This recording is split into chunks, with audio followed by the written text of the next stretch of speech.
I was looking back to when I was in high school, and who knew that brows would be so important? These little pieces of hair above our eyes would be so freaking important. Hey guys, Ruby here and welcome back to my channel. I hope you've all had a wonderful week so far. So today's video is all about my top 10 brow hacks. Now, some of you know this already because I've told you before, but I used to work for Benefit Cosmetics. I was at the brow bar for a year, so I used to do a lot of one-on-ones with customers, and one thing I used to do a lot of one-on-ones with because I was at the brow bar was brows. So I used to do customers' brows. I'd show them how to fill them in using different tools, using different products, and just working with their, expectations and also their face shape. So I thought, why not share the tips that I would share with them back in the day when I was at Benefit with you guys. So if you'd like to see my top 10 brow hacks, then please keep on watching. 10 brow hacks everyone should know. Let's go.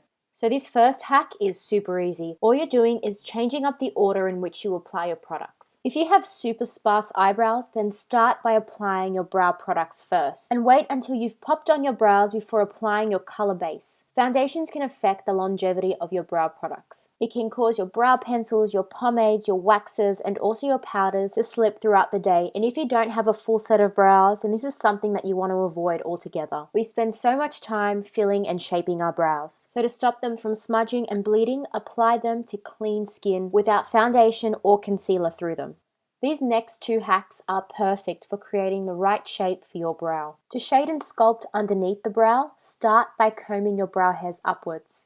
With a brow pencil, powder, or pomade, start etching in a faint line underneath your brows. The secret to keeping your brows defined but natural is to constantly groom through them using the spoolie end of your product. This will soften the product and help push the hairs back up so you can see what areas you need to reline. Follow this method all the way through to the tail end of your brow. Now turn your brush or brow pencil vertically and start etching in your product this way. This allows you to etch in your product in the same direction as your brow hairs. So if your brow hairs are growing upwards at the head of your brow, fill them in using upward strokes. Now it's time to define the top side of your brow and also your arch. Instead of grooming your hairs upwards, this time start grooming them downwards so you can see exactly where your brows start and end. The only time I'm able to get the ideal shape for my brows is when I start grooming them downwards before filling them in. When filling the top portion of my brows, I like to start by filling the tail section in first using light short strokes. I work my way towards the head of the brow, constantly grooming my brows with the spoolie to soften the product. If you have full brows just like I do, it's sometimes hard to wiggle your brow product through the hairs to actually get the skin underneath.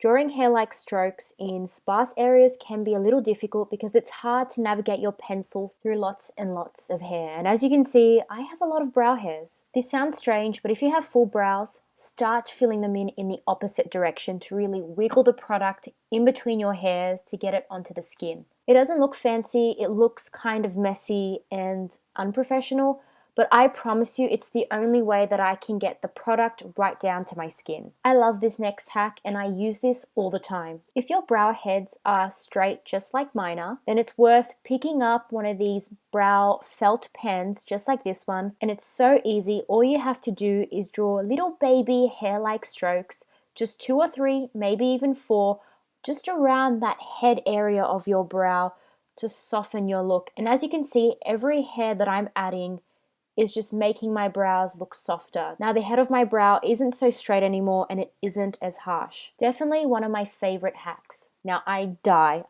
every single time when I see a gorgeous Vogue brow. So messy and so unkempt, but so perfect at the same time. For this look, you want to groom your hairs upwards and then just set them in place using a clear or tinted brow gel.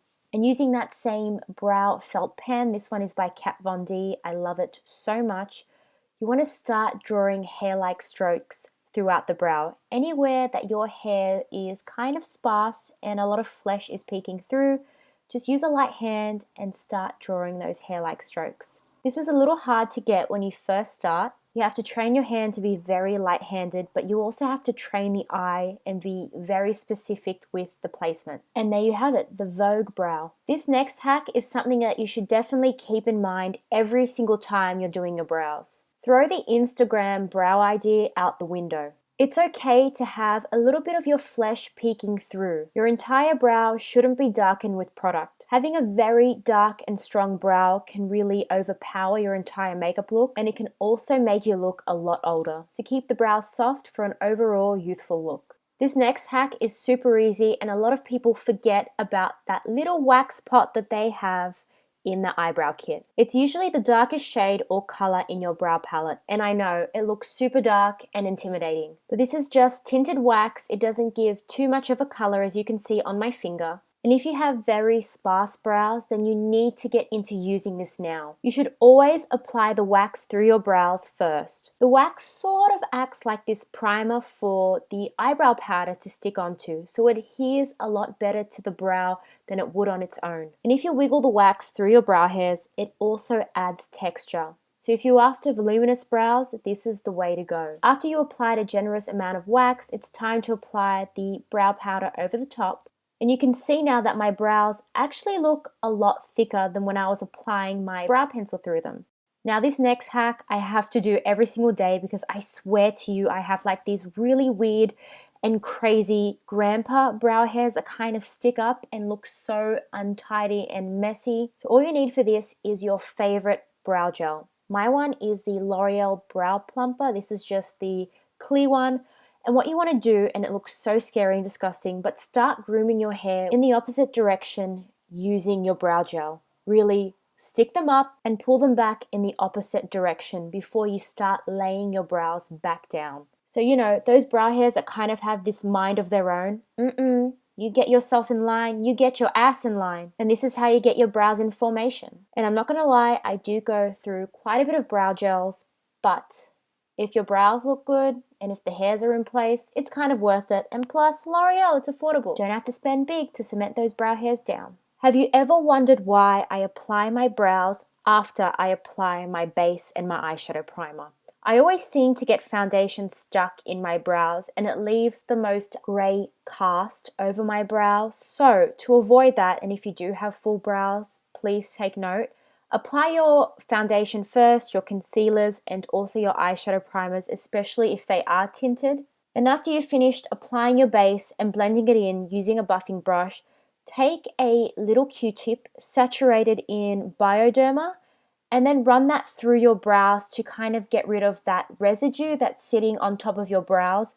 And then you want to start filling in your brows. And I promise you, you won't have a grey look to your brows. If you do get photographed, it won't come up looking pale, your brows I mean. So always do your base first, remove the excess product from the brows, and then fill them in. And that's when you'll have a bold, strong, gorgeous brow look with no ugly grey flesh tone cast. And that's it guys, those are my top 10 hacks for brows.